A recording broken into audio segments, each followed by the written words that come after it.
going to be on network television next. Oh. I'm lying.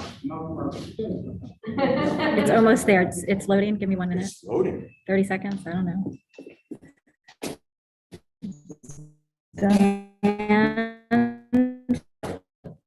And Now I have to connect to the YouTube. That's the line I use on our radio show all the time. Are you still doing that? 28 and a half years. Wow. Cool.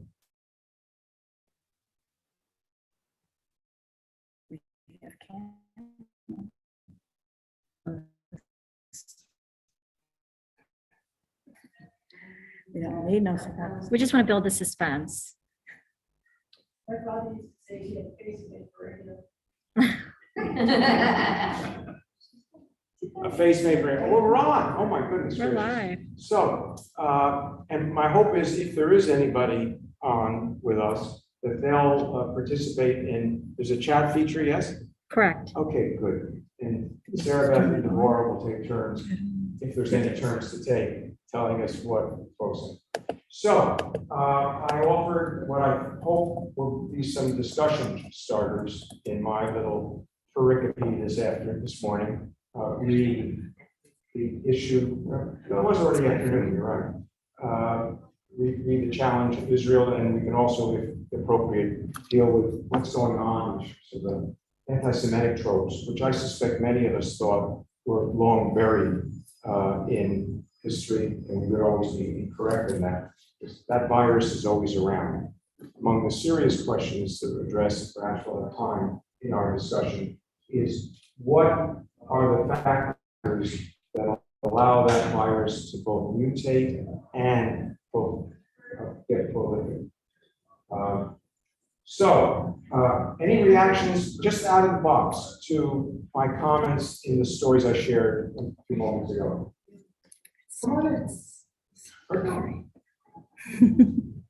Anybody? Well, that'll be an easy discussion. Easy group.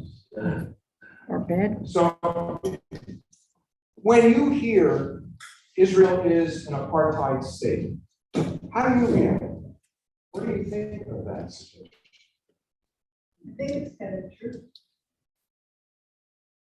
Say more? Yeah, Well, there's two different sets of rules for different people. There's a physical separation. I've talked to folks who have described crossing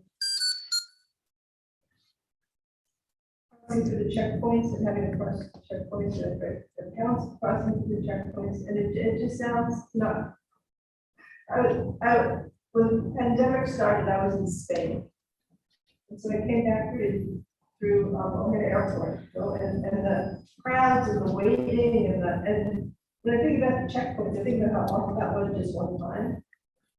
So I think it's an accurate description, and I don't like that it is. But yeah. I think there are elements that are accurate, but it's not an accurate description in the way in which the Union of South Africa was, because Arab citizens of Israel vote. Arab citizens of Israel serve in the Knesset. Arab citizens of Israel have access to the universities, the hospitals, et cetera, et cetera. It is the occupied territories where the possibility of that suggestion may apply.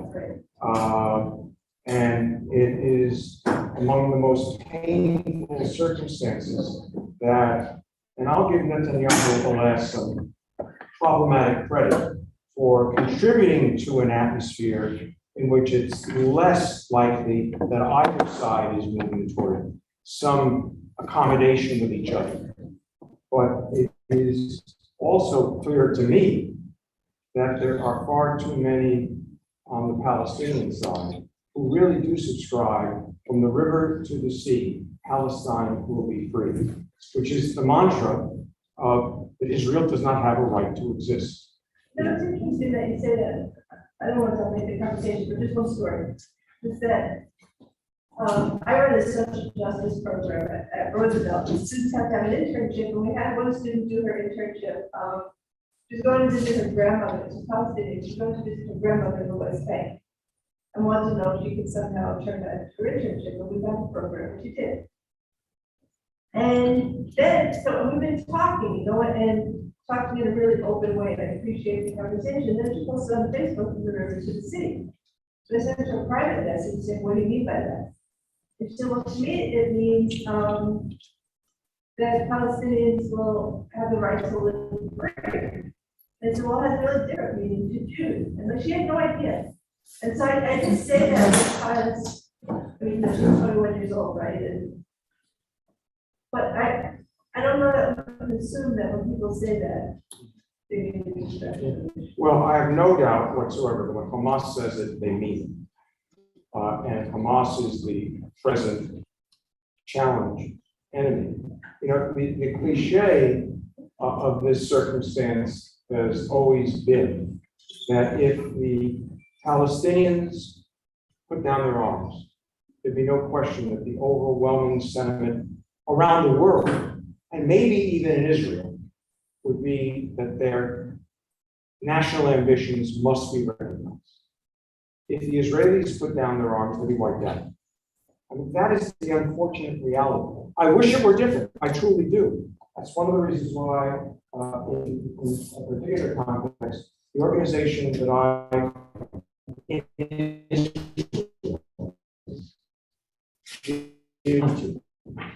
supposed to totally is the Parent Circle. Anybody now heard of the Parent Circle? I have. You're not. Parent Circle is an organization that no one would wish to qualify for membership. It consists of Palestinians/Arabs and Israelis/Jews who have lost a loved one in the conflict. And all of them desperately work to find an opportunity for these two people and their two national ambitions to live side by side in peace. They're amazing people, they truly are. I mean, it's writ large, the idiotic story I mentioned last night about the woman with the cold in her hand. It's so much easier, especially in that part of the world where Hatfield and McCoy disputes began. That's ironic. I mean, blood vengeance. You kill my cousin, I kill your cousin. On and on and on and on. So, go ahead. A couple of people have their hands up. Number one, number two, number three. Yeah, what's it? Right. I happen to have been in Israel in the 67 war, and the optimism after that war was incredible and made me foolhardy in terms of establishing peace and coming to some kind of resolution. And subsequent to that, we had the assassination of Rabbi that was very close to establishing something that was a zealot Orthodox Jew. And what, in my observation of my trips back often, is that each side believes the worst of the other on a daily basis. They have swallowed the stereotypes of each other, and there's very little room for conversation in the general population.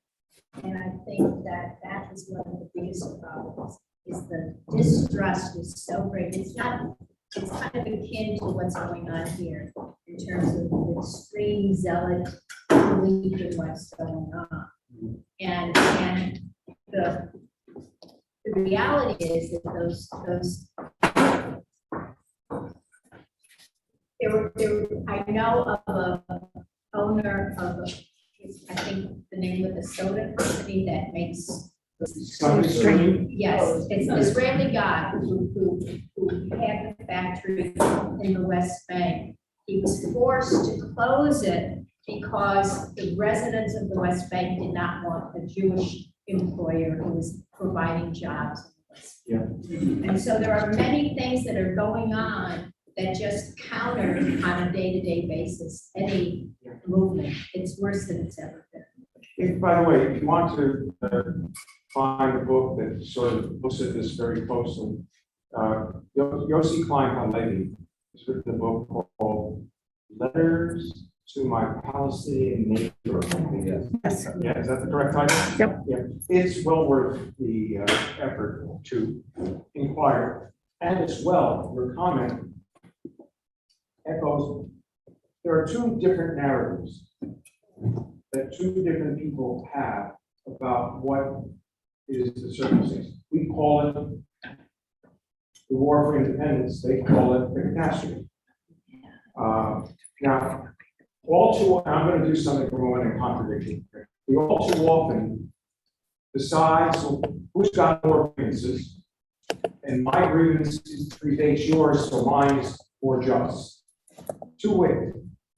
In 1948, when the partition plan was agreed to, as many of you know, there's one country that accepted the partition plan, which would have established 2 states for 2 people. The name of that country is Israel. Israel was, of course, as we also know, invaded on all sides. With the exception